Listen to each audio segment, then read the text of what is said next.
ওড়িশায় সরকারি ইঞ্জিনিয়ারের কোটি কোটি টাকার সম্পত্তি। ওড়িশায় সরকারি ইঞ্জিনিয়ারের ঠিকানায় ভিজিলেন্সের অভিযান। ব্যাংকের লকারে মিলল 2 কোটি টাকারও বেশি। ওড়িশার আইটিডিএ সহকারী এক্সিকিউটিভ ইঞ্জিনিয়ারের হিসেব বহির্ভূত সম্পত্তির হদিশ।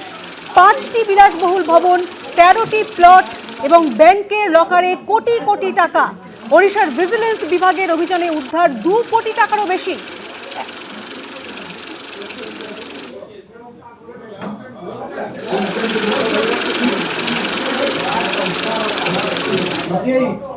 ওড়িশার ভিজিলেন্স বিভাগের অভিযান এবং তাতে উদ্ধার হয়েছে 2 কোটি টাকারও বেশি। এত নগদ সম্পত্তির উৎস কি তা খতিয়ে দেখছেন তদন্তকারীরা। ওড়িশার সরকারি ইঞ্জিনিয়ারের কোটি কোটি টাকার সম্পত্তি।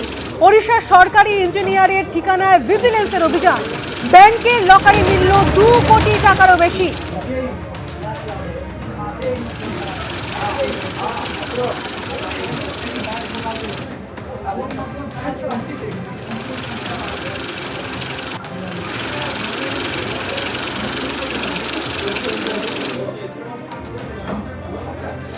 একের পর এক অভিযোগ আর তারপর গ্রেপ্তার একের পর এক তৃণমূল নেতা।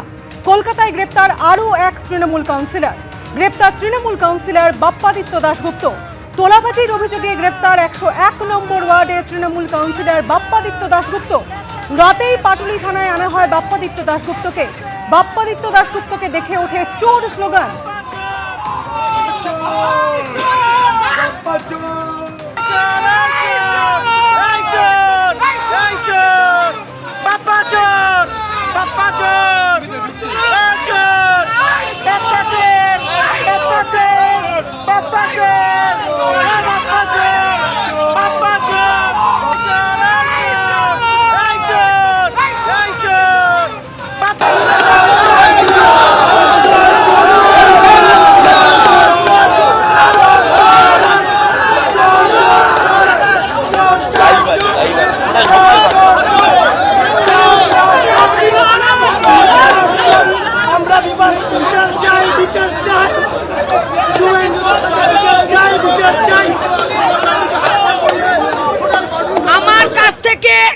আমার ওইখানে চেম্বারে আমি প্র্যাকটিসটাতে বসে করতে পারি, তার জন্য 20 লক্ষ টাকা চেয়েছিল।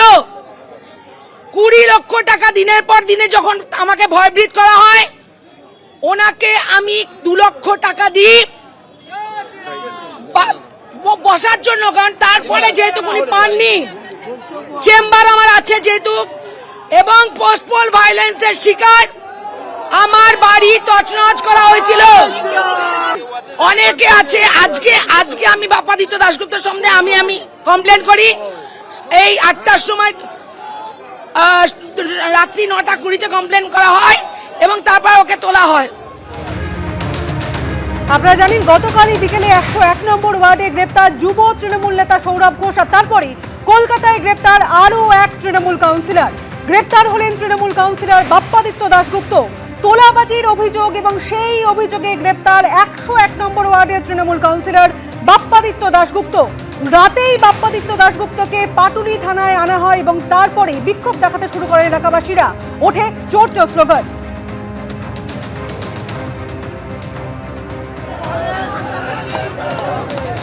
দেখো পাটুলি থানার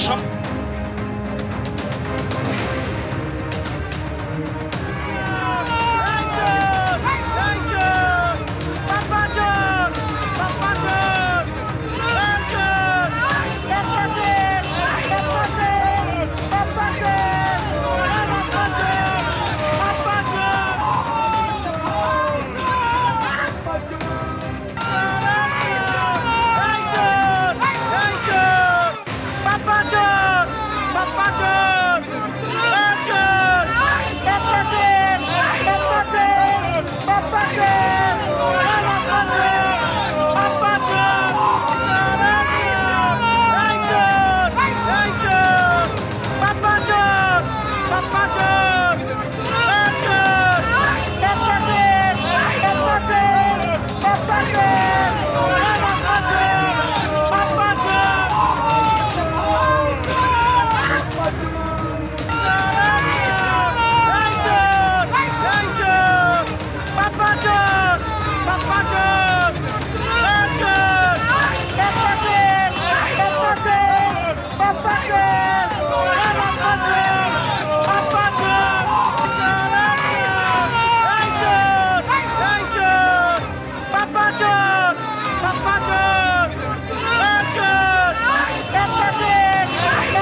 একজন আইনজীবী তিনি কিন্তু আজকে বাপ্পাদিত্য দাশগুপ্ত সহ তার যারা সাকরেত রয়েছে তাদের বিরুদ্ধে অভিযোগ করেছেন এবং সেই অভিযোগের ভিত্তিতেই কিন্তু গ্রেপ্তার হয়েছে।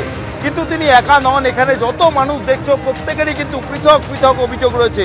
কারুর বাড়ির জায়গা দখল করে নেওয়া হয়েছে, কেউ বাড়ি তৈরি করতে গেছিলেন সেখানে তোলার টাকা চাওয়া হয়েছে, টাকা না দিলে কাজ বন্ধ করে দেওয়া, বাড়ি ভেঙে দেওয়া, জায়গা দখল করে ড্রেন তৈরি করা, তোলাবাজি, মারধর, পোস্টপল ভায়োলেন্স, একাধিক অভিযোগ রয়েছে এই বাপ্পাদিত্য দাশগুপ্তর বিরুদ্ধে। আমি এখানে একে একে যারা আছে প্রত্যেকের সঙ্গেই কথা বলবো। 101 থেকে গিয়ে আমার বাড়িতে অসীম চক্রবর্তী, পুলক ভট্টাচার্য, কমল মজুমদার, প্রবীর চক্রবর্তী, ওরা গিয়ে আমার বাড়ির গেট কেটে গ্রিল ভেঙে আজও আমার ভাঙা পড়ে আছে। 2021-এ আমি বিজেপি করি, তারপরে 21-এ যখন আমরা হেরে গেলাম তখন আমাদের গাড়ি ভাঙচুর করে আমাদের ধরে নিয়ে 50 জন মেরে বাগান বাড়িতে আটকে রেখেছিল। 50,000 টাকা নিয়েছে, উল্টে মার মেরে বলছে এখানে আটকে রাখবে। 50,000 টাকা সৌরভ বাহিনী বলছে বিজেপি করেছি তার জন্য 50,000 টাকা জরিমানা। হ্যাঁ, জরিমানা। আমার বাড়ি ফ্ল্যাট, আমার পাশের বাড়ি ফ্ল্যাটটা আনলিগাল ফ্ল্যাট, আপনার 3 তলা থেকে 4 তলা করেছে। আমার বাড়ি ভেঙে আমার পাথর আমার মাথায় ফেলেছে। আমরা বলেছি 2021 সালে আমরা বিজেপি করি বলে আমাদের ঘর ছেড়ে করে দিয়ে রাতের অন্ধকারে আমরা বাচ্চা নিয়ে বাইরে বেরিয়ে গেছি। 2 বছর আমাদের পেটে খেতে দেয়নি, আমাদের দোকানপাট সব লুট করেছে, প্লাস আমাদের বাড়ি ঘর ভাঙচুর করেছে। এইভাবে আমরা প্রতিনিয়ত এই পথে টর্চার। পেট্রোল পাম্প ভাঙচুর করেছে, টাকা দেবে না, প্রত্যেকের বাড়ি ভাঙচুর করে। নতুন বাড়ি বানাতে হলে তোলা দিতে হবে, আপনি নিজের বাড়ি বানাবেন সেটাতে তোলা, প্রত্যেকের বাড়ি ভাঙচুর করবে। বিরোধী দল আপনি করতে পারবেন না, গলা টিপে গণতন্ত্রকে হত্যা করেছে। এই জন্য যাদবপুরের মানুষ জবাব দিয়েছে। তা বুঝতেই পারলে অজস্র অভিযোগ এই বাপ্পাদিত্য দাশগুপ্ত এবং তার সাকরেতদের বিরুদ্ধে। এখানে যতজন মানুষ দেখছো প্রত্যেকেই কিন্তু দীর্ঘদিনে তাদের যে পুঞ্জীভূত ক্ষোভ তারই বহিঃপ্রকাশ করছেন। এখানে পাটুলি থানার সামনে এসে তারা এখানে বিক্ষোভ দেখাচ্ছেন এবং একটাই স্লোগান উঠছে, চোর চোর চোর। চারিদিক দিয়ে শুধু চোর চোর স্লোগান উঠছে এবং প্রচুর মানুষ এখানে জড়ো হয়েছেন। তারা এখানকার স্থানীয় বাসিন্দা এবং অভিযোগ করছেন দীর্ঘদিন ধরে এই অরাজকতা চলতো, কিন্তু তারা সেই অরাজকতার বিরুদ্ধে যখন অভিযোগ জানাতে গেছেন পুলিশ কোনো রকম পদক্ষেপ করেনি। পরিষদীয় দলের পর এবার দিল্লিতে ভাঙতে চলেছে তৃণমূলের সংসদীয় দল। সূত্রের খবর, লোকসভা এবং রাজ্যসভা মিলিয়ে হাতে গোনা কয়েকজন সাংসদ থেকে যেতে পারেন মমতার শিবিরে। বাকিরা সবাই একযোগে বিদ্রোহ ঘোষণা করে বলতে পারেন তারাই আসল তৃণমূল। একই সঙ্গে এই রাজ্যে আরও তৃণমূল বিধায়ক নাম লেখাতে পারেন বিদ্রোহী শিবিরে।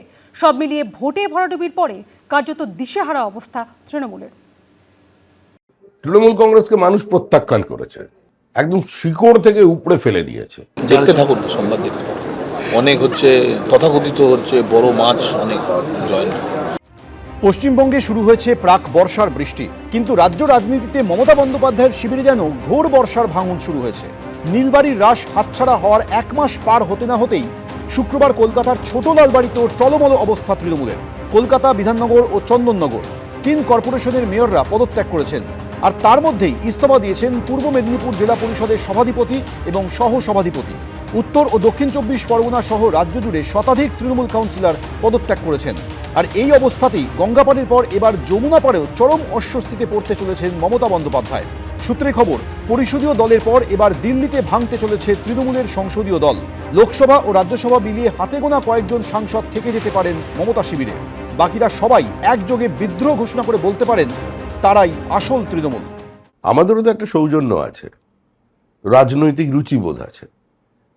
তো দিকভ্রান্ত কিছু মানুষ যদি এদিকে ওদিকে ঘোরাঘুরি করেন, তারা যদি ফোন করেন, তো ফোন ধরাটাও তো একটা ভদ্রতা এবং সেটাই স্বাভাবিক, ধরা উচিত।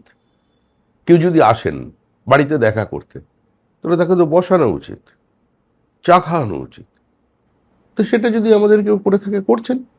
অর্থাৎ গোটা পরিস্থিতি থেকে একটা ইঙ্গিত স্পষ্ট যে দিল্লিতেও ঋতব্রত মডেলেই ভাঙতে পারে তৃণমূলের সংসদীয় দল।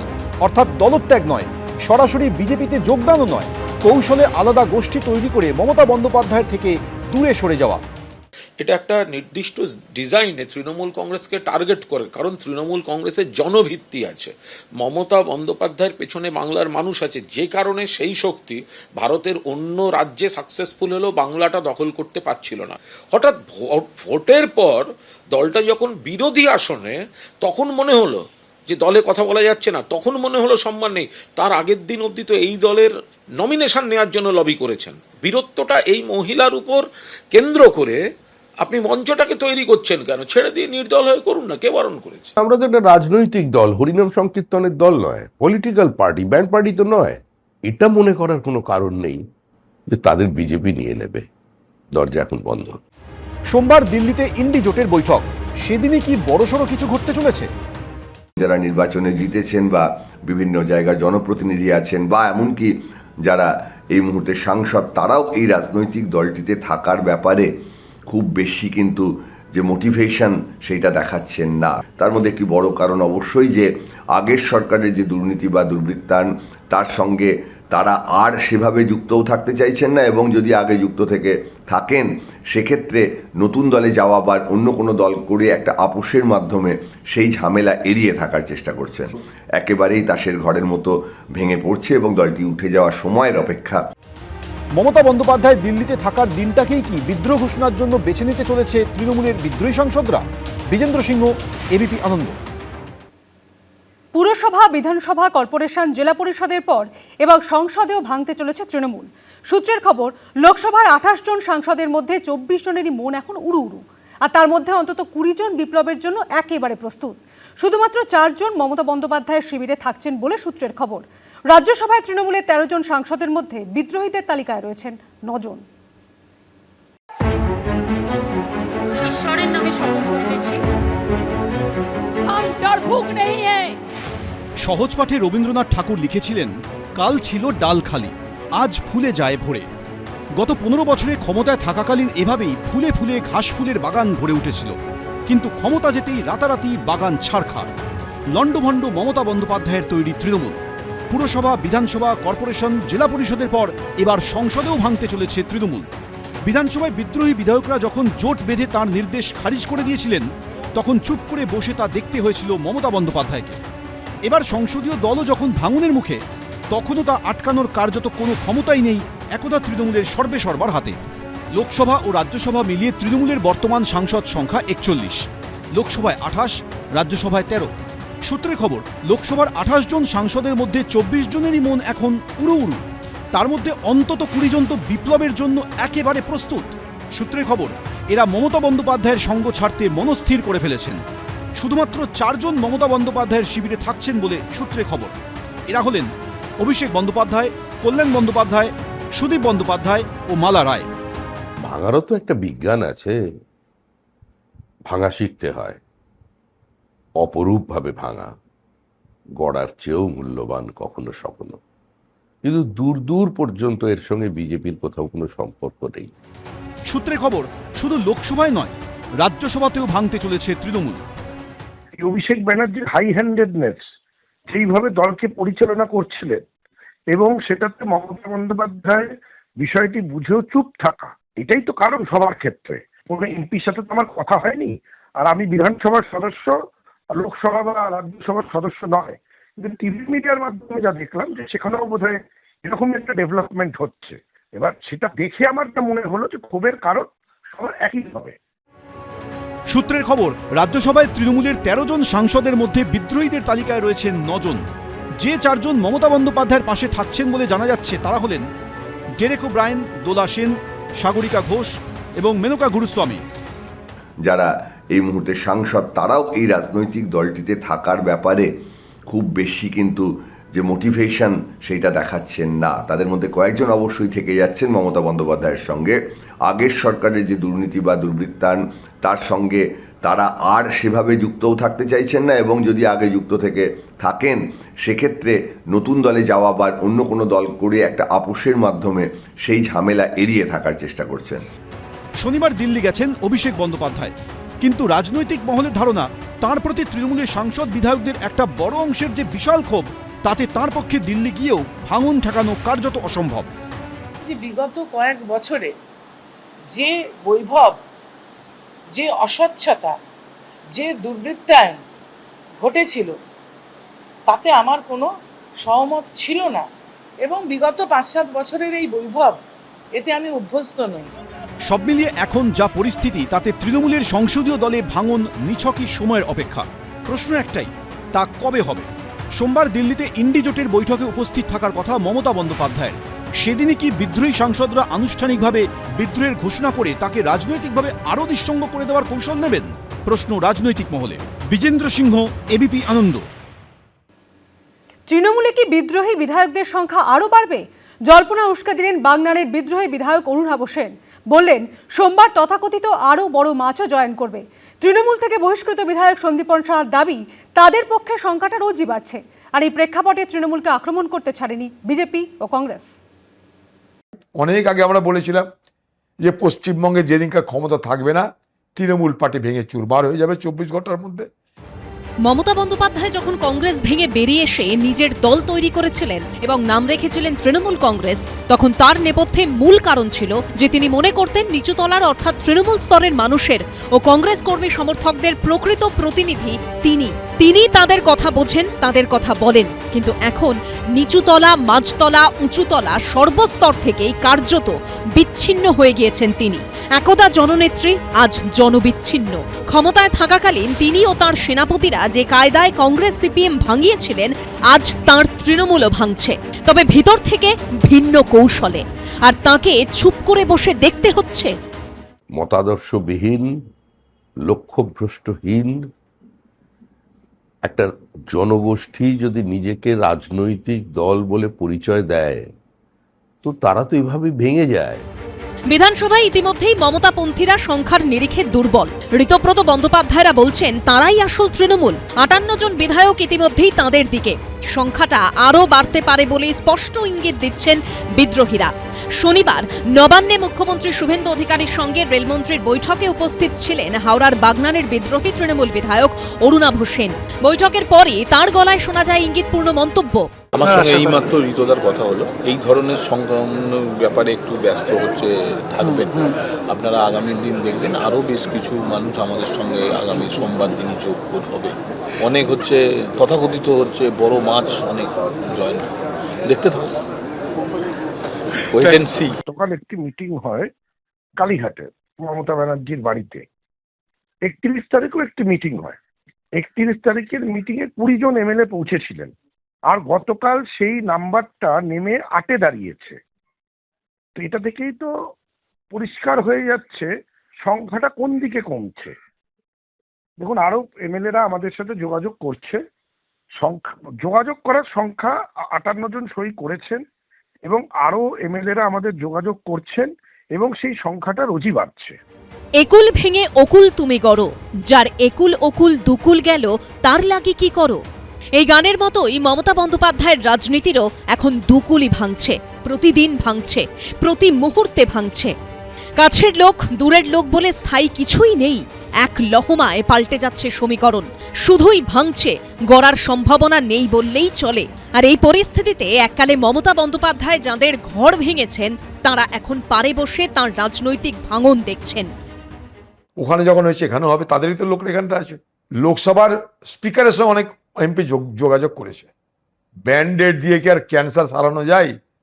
দিদি এখন ব্যান্ডেড অ্যাপ্লাই করেছে ক্যান্সার সারাতে।